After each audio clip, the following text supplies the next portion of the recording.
Hola, bienvenidos a esta clase de filosofía. Soy Pablo Carreño, su profesor, y hoy vamos a hablar sobre el primer filósofo del cual tenemos conocimiento. Su nombre es Tales de Mileto.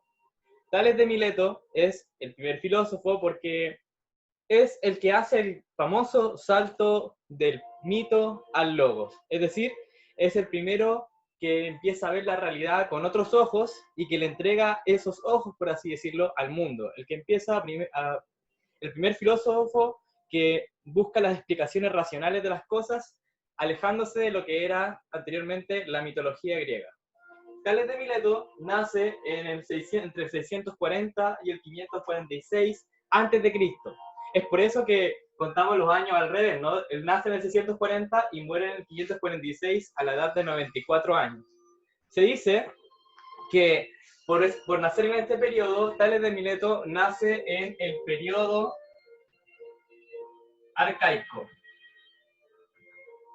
El periodo arcaico de Grecia no es lo mismo que la Grecia clásica, sino que, por así decirlo, es el primer periodo de Grecia en donde Grecia es una nación muy grande y tiene muchas ciudades. De hecho, Tales no está precisamente en las famosas ciudades de Grecia, sino que está en la ciudad de Mileto, una ciudad que no queda en el centro de la nación, sino que queda alejada en su periferia y que hoy corresponde a lo que denominamos como Turquía.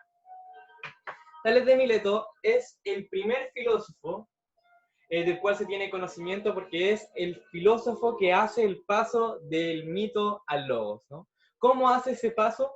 Bueno, ese paso lo hace no solamente Tales de Mileto, sino todos los presocráticos a través de la pregunta clásica, ¿cuál es el origen de todas las cosas? ¿No? Es una pregunta muy filosófica, puesto que tiene muchas respuestas posibles, y se pregunta acerca de los fundamentos de la vida. Y Tales de Mileto va a decir que el elemento esencial de todo lo que existe es el agua. Así es, el agua.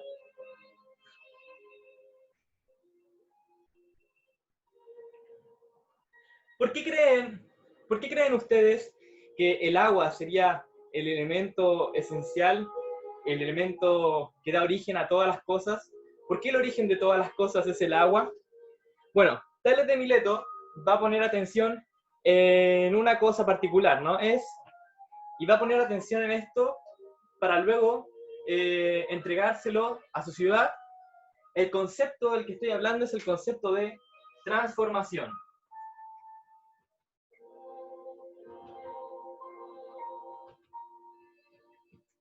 Es decir, Tales de Mileto ve en el agua una capacidad de ser mutable, una capacidad de transformarse. Es por eso que la encontramos en todos los estados, gaseoso en las nubes, sólido en el hielo, líquido en el agua. Y además ve que el agua es básica para la existencia de todos los seres vivos, que todos los seres vivos dependen del agua, y el agua es precisamente el lugar en donde nacen la mayoría de las criaturas, ¿no? La mayoría de las criaturas necesitan cierta humedad para poder vivir. Entonces, cuando nos preguntamos cómo es que Tales de Mileto llega a concluir que todo es agua o que todo proviene del agua, decimos que Tales de Mileto llega a su conclusión observando una realidad en constante cambio y transformación, dándose cuenta que una de las propiedades de este mundo, una de las propiedades de la realidad, como queremos llamarlo, es que es precisamente transformable, que es mutable y que no está fija, ¿no? Que está siempre en constante cambio a través del tiempo. ¿Cómo sabemos que Tales de Mileto es un filósofo que realmente existió? Es decir, ¿cómo sabemos que Tales de Mileto no es parte también de una mitología que tiene lugar en Grecia, ¿no? ¿Cómo sabemos que Tales de Mileto y todos sus amigos filósofos, Pitágoras, Protágoras, Parménides, Sócrates, Aristóteles, realmente existieron? Así es. La respuesta es, sabemos que realmente existió gracias a la literatura, gracias a la filosofía misma, pues está su nombre escrito y sus experiencias, todo lo que estamos diciendo, está contado a través de una red de muchos filósofos, varios coetáneos, algunos posteriores, que hablan y se refieren a Tales de Mileto como el primer filósofo, es decir, como el primer sabio y pensador que nos da un argumento sobre la totalidad del mundo, nos da un argumento sobre el todo es uno, es decir, todo es agua. Entonces, ¿cómo sabemos que realmente existió? Lo sabemos por una red. Porque la filosofía es algo así como una red de relaciones en las que los filósofos van compartiendo experiencia y al mismo tiempo van retroalimentando sus sistemas de pensamiento. Esa red se llama filosofía.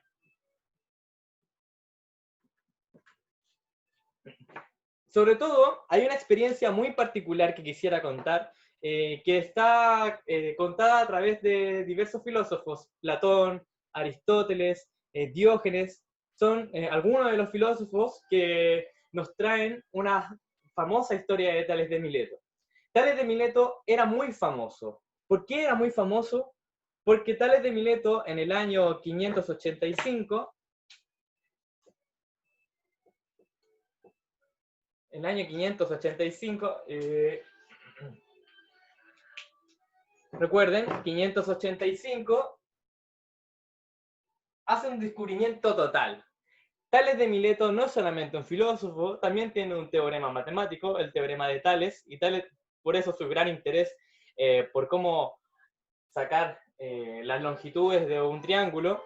Tales de Mileto, a la edad de 40 años, si no calculamos bien, es capaz de predecir un eclipse. Tales de Mileto es el primer astrónomo también, o sea, aparte de ser el primer filósofo, es el primer astrónomo, y estas cosas están muy relacionadas, puesto que Tales de Mileto descifra un eclipse, y es uno de los lugares que lo van a hacer, por así decirlo, famoso, ser el descubridor de ese eclipse.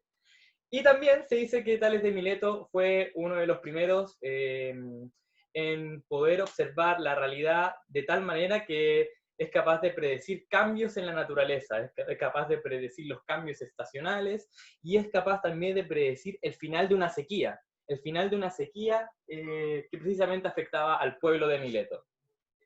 Una de las historias más relevantes para este curso es la que vamos a contar a continuación, y para eso les pido que analicemos la siguiente pintura. Se trata precisamente de la imagen que vemos acá. La imagen que vemos acá representa la caída de Tales. La caída de Tales es una de las historias más famosas de este filósofo, porque nunca una anécdota había dado tanto para hablar. La historia cuenta lo siguiente: Tales de Mileto, el filósofo, una noche sale a mirar y a contemplar las estrellas. Entonces, este filósofo está mirando y observando el universo, tratando de descifrar algo, ¿no? Preguntándose alguna cuestión relevante para su pensamiento. Puede ser, por ejemplo, cuál es el origen de todas las cosas, cuál es el fundamento, y de repente en esa atmósfera filosófica en la que se encuentra, se derrumba y este filósofo cae. Este filósofo se dice que cae, algunos dicen que cae en un pozo, otros dicen que cae en una charca de agua, y se da cuenta cuando cae de que esta muchacha, una esclava, en realidad, se ríe de él. Se ríe de manera, digámoslo por el momento, burlesca.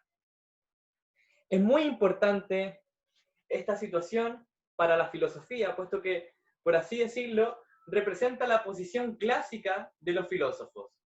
La posición clásica del filósofo como un sujeto abstraído de la realidad. La primera persona que cuenta esta historia es Esopo. Esopo es un escritor griego famoso por sus cuentos infantiles que tenían el rol de educar a los niños de las ciudades de Grecia. Esopo, al final de esta historia, dice que esta muchacha, cuando se ríe de él, luego le dice: así que eres uno de esos que quiere ver lo que hay en el cielo, pero hace caso omiso a lo que hay en los pies de la tierra. Es decir, lo que está haciendo la muchacha es criticar a este filósofo por estar abstraído en cosas abstractas, precisamente, estar alejado de una realidad material, y por ese mismo alejamiento, Tales tiene un accidente, ¿no? Es decir, lo que está diciéndole la muchacha es que el filósofo es un sujeto alejado de la realidad. Por ahí hasta el momento. La pregunta que voy a hacer a continuación es la siguiente. ¿Era Tales de Mileto un filósofo que estaba alejado precisamente de la realidad? Y si es así, si realmente Tales de Mileto está alejado de la realidad, ¿por qué? Esta es una pregunta que pone en tensión la relación entre la teoría, por una parte, y la vida, ¿no? ¿Es útil la teoría para la vida? Y precisamente Tales de Mileto, por así decirlo, tiene la respuesta. Recordemos que Tales de Mileto es el primero en descifrar un eclipse. Y por lo tanto, lo que está haciendo al mirar el cosmos, al observar el universo, es descifrando ese orden, precisamente ese mundo de reglas que rige a la naturaleza. Está descifrando el cosmos. Por tanto, Tales de Mileto sería un filósofo alejado de la realidad. ¿No es su mismo acto, el acto de estar contemplando las estrellas, un acto que tiene que ver con un saber práctico para con la vida? Podríamos decir que sí. De todas maneras, lo complicado de esta cuestión es que Tales de Mileto sigue cayendo al pozo, sigue cayendo a la poza o a la charca de agua. Es decir, de todas maneras la vida le enrostra que hay cosas para las que la filosofía, por así decirlo, no tiene respuestas. Por ejemplo, los accidentes de tránsito, los accidentes de cualquiera sean, e incluso, en último momento, la muerte. De todas maneras, este primer personaje que cuenta la historia de Tales de Mileto, que es Esopo, deja algo aún reservado, ¿no? Reservado para el que lo va a contar posteriormente, que es Platón. Platón, el filósofo griego que no es presocrático, sino que es post-socrático, porque está después de Sócrates, pone atención en la risa de la muchacha. ¿Por qué se ríe esta muchacha realmente? ¿Es una risa burlesca, una risa irónica? Y precisamente dice, es esa risa, la risa de un esclavo, es decir, el último eslabón de la sociedad, lo que provoca la filosofía en la ciudad. Dice, es precisamente la risa de los conciudadanos de Grecia lo que representa precisamente el destino trágico de los filósofos. Es decir, casi siempre, y esto Platón lo dice debido a la muerte de su maestro, que vamos a ver en unos videos más, Sócrates, que es sacrificado por toda la ciudad, él va a decir, bueno, a Tales de Mileto le pasa algo similar.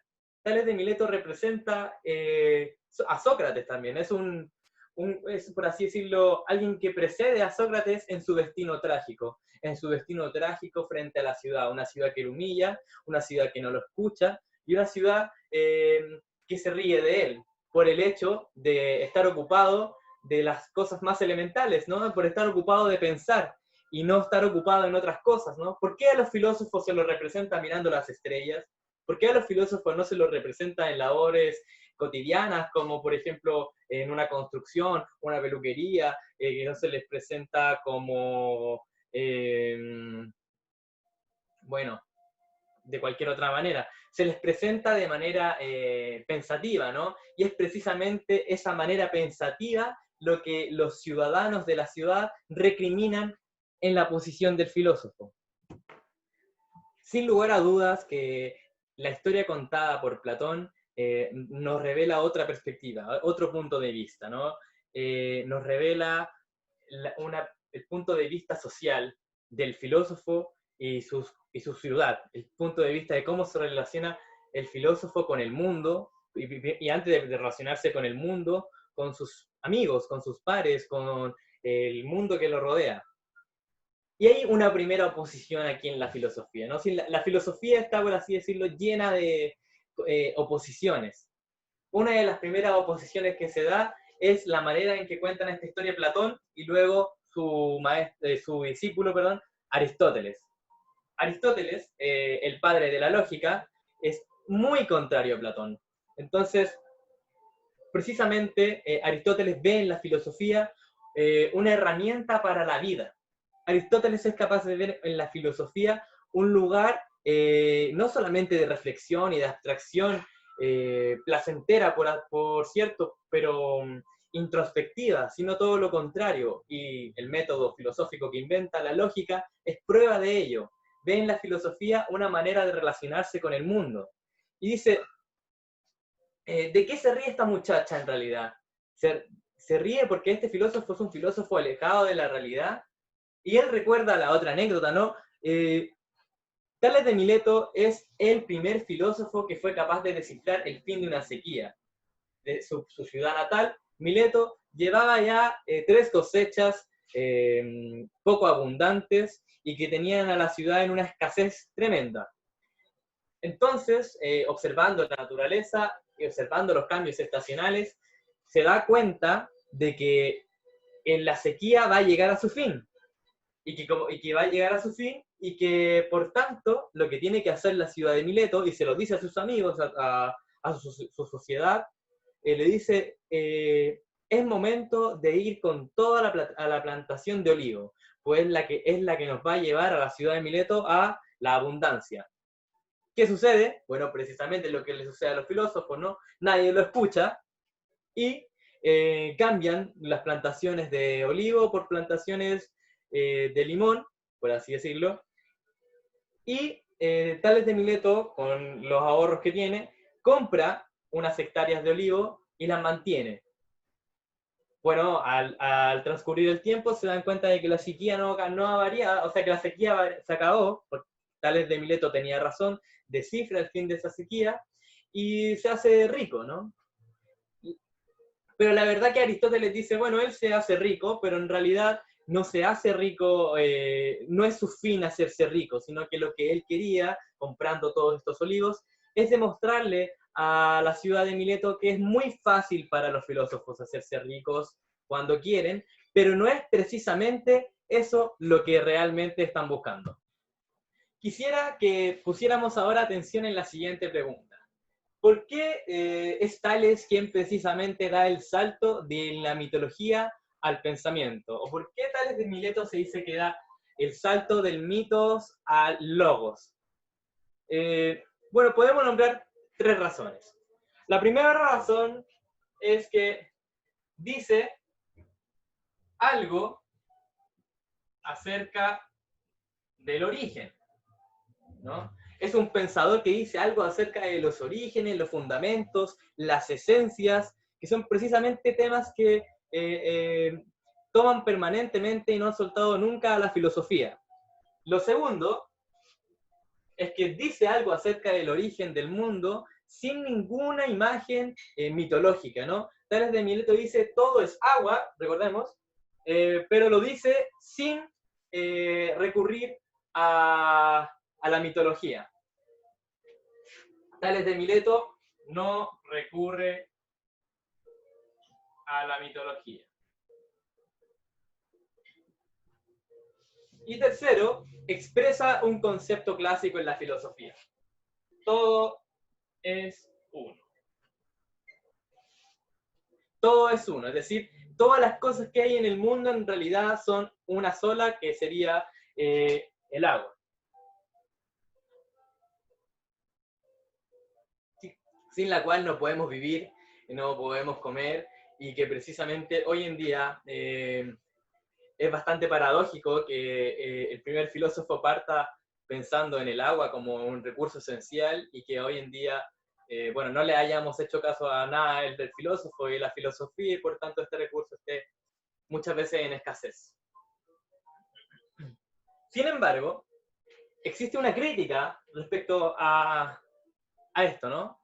Existen quienes dicen que en realidad no es el agua, no es todo es agua lo que hace a Tales de Mileto el primer filósofo, no es esa frase clásica lo que da el salto de la mitología a la filosofía, sino que muchos dicen que en realidad Tales de Mileto es el primer filósofo debido a descubrir el eclipse, ¿no?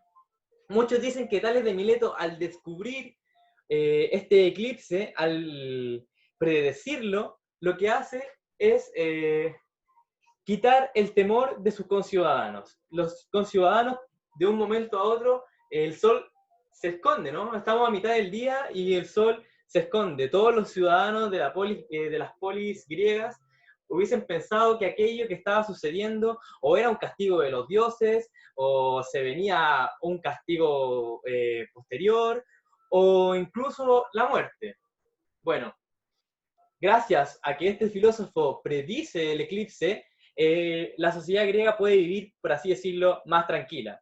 Puede vivir pensando que lo que está sucediendo allí, lo que están viendo sus ojos, no es precisamente la cólera de Zeus, sino que es un suceso, un fenómeno de la naturaleza sujeto a reglas, sujeto a un cosmos, sujeto a un orden. Pero lo paradójico es que entonces la filosofía, si parte con ese eclipse, no parte precisamente filosóficamente, sino que, por así decirlo, parte astronómicamente. Y que además no es Tales de Mileto el gran sujeto que da el cambio del mitos al pensamiento, sino que es toda la sociedad griega que deja de temerle al eclipse gracias a su predicción, lo que hace el gran salto de la mitología a la filosofía. Y así, durante décadas o durante muchos cientos de años, nosotros, los seres humanos, tenemos una relación con la teoría que nos permite dejar de temer, ¿no? La teoría es precisamente una herramienta desde acá en adelante que nos permite aliviarnos, estar seguros, dejar el temor. Lo mismo va a pasar con los microbios, los rayos, los truenos, incluso podríamos decir lo que pasa con el coronavirus. Sin científicos, seguramente esto que está sucediendo sería aún peor. La sociedad tendría mucho más temor.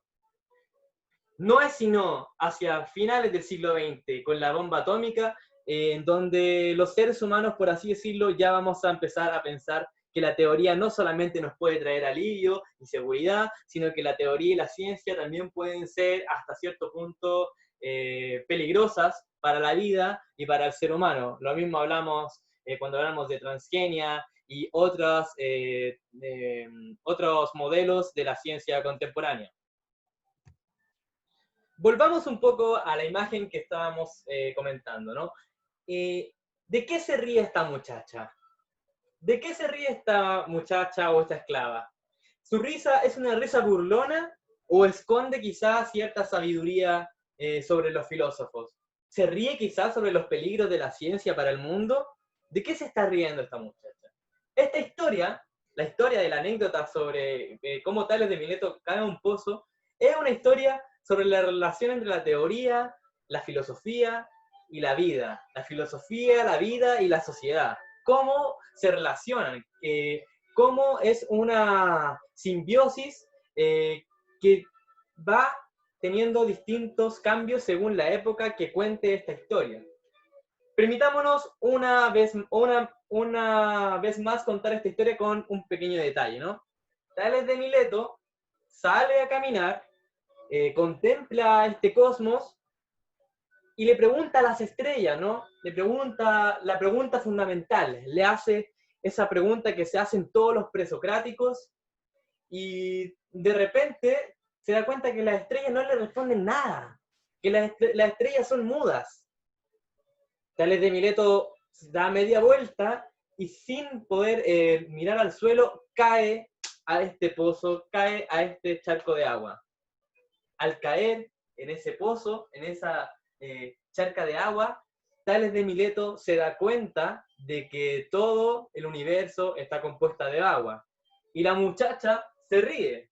Y se ríe precisamente porque aquel descubrimiento no lo encontró en las estrellas, no lo encontró en abstracciones, no lo encontró preguntándose cosas de manera académica, sino que el filósofo fue capaz de responder a su pregunta a través de lo más familiar, a través de lo más cercano, a través de lo más mundano, a través de la vida desnuda, a través de las cosas que suceden a diario, como una caída, como un accidente, esas cosas que nos llaman a una vuelta a uno mismo, ¿no? Bueno, con esto damos por finalizada la clase de Tales de Mileto y quiero dejarles un ejercicio para que realicen luego de ver este video. Antes de hacer dicho ejercicio, tenemos que también recordar que no es Tales de Mileto el único al que le sucede algo parecido. La historia de cómo Newton descubre la gravedad es muy similar, ¿no? Newton, al igual que Tales de Mileto, se detienen a contemplar la naturaleza y reciben, por así decirlo, de la naturaleza misma una cachetada, una manzana que cae a la cabeza de Newton y descubre la gravedad, o Tales de Mileto cayendo a un pozo de agua y descubriendo así el origen y fundamento de todas las cosas. Bueno, su actividad, queridos estudiantes, es muy pequeña, pero no por ello menos desafiante. Lo que voy a solicitarles es que luego de ver este video, ustedes puedan, a través de una hoja Word, un formato Word, es decir, en su computador, crear un poema que no tiene que ser demasiado extenso, mínimo es unos 6 versos, y ese poema tiene que estar acompañado por una imagen. Esa imagen puede ser un dibujo de ustedes o puede ser una fotografía, cualquiera deseen. El poema tiene que tener por título el agua. ¿No? Y tiene que referir, por tanto, a lo que piensan ustedes sobre este elemento, el agua. Eso es todo. Hasta la próxima. Espero les haya servido este filósofo Tales de Mileto, sobre todo para pensar la filosofía presocrática como un primer lugar de cuestionamiento, ¿no? Como un primer lugar en donde esta pregunta fundamental, ¿cuál es el origen de todas las cosas?, no es una pregunta simple, sino que es muy compleja, y los filósofos la van a encontrar allí en lo más familiar, pero también a veces en lo más lejano, ¿no? Tales de Mileto la encuentra en el agua, pero próximamente veremos cómo otros filósofos lo van a encontrar en un elemento que no está en la naturaleza, como los números y Pitágoras. Los dejo para que hagan su actividad. Muchos saludos y cuídense mucho en estos tiempos muy difíciles.